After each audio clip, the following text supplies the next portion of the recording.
My name is Bill, and I'd like to share with you a little kitchen physics.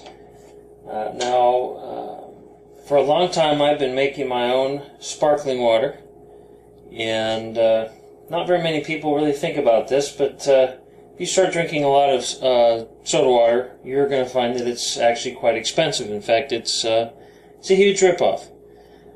So right here I've got a tank, carbon dioxide. This is a little bit larger. I started with a much smaller tank, but bigger is better, and I'll explain why. It costs about $28 to refill this. This tank will last me probably 8 or 9 months.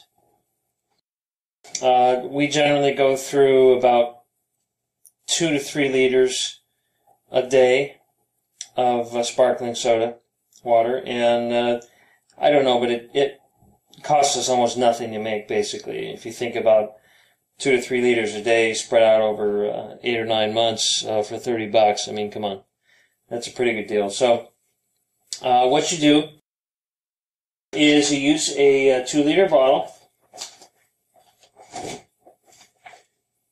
that has been pre-chilled in the fridge. And you'll notice now this has got a little bit too much water in it, so let me let that out.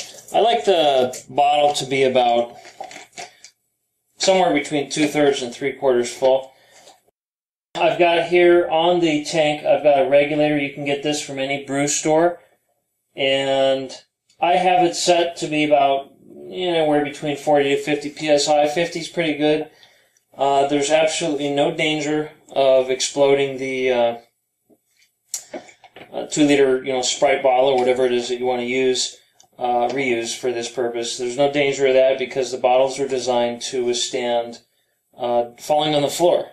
And if a bottle falls on the floor in a 7-Eleven or something and bounces on the floor, it's going to have a heck of a lot more than 50 psi in it. So they can withstand well over 100, I believe.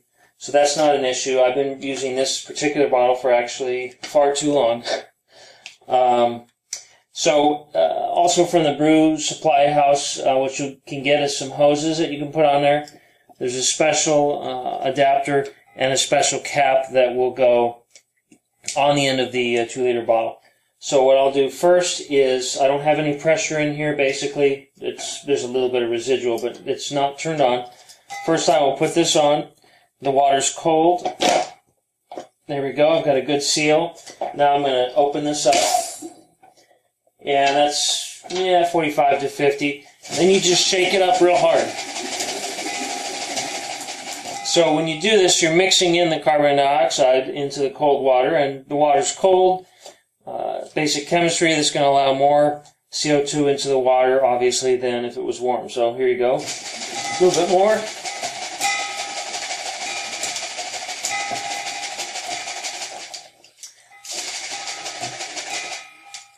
And that's about it. Turn off the valve. You don't want any to leak out of your regulator because that's wasteful. And let me pull a glass up here. And you unscrew the top. There we go. Got quite a bit of bubbles in there, and you will be amazed at how incredibly carbonated the water is. And I use filtered water from a Brita pitcher. You can use anything, but it works quite well. This, in fact, is so carbonated that you will sometimes have a hard time drinking it. I really love this stuff. Thanks, guys, and remember, science and knowledge are your friends.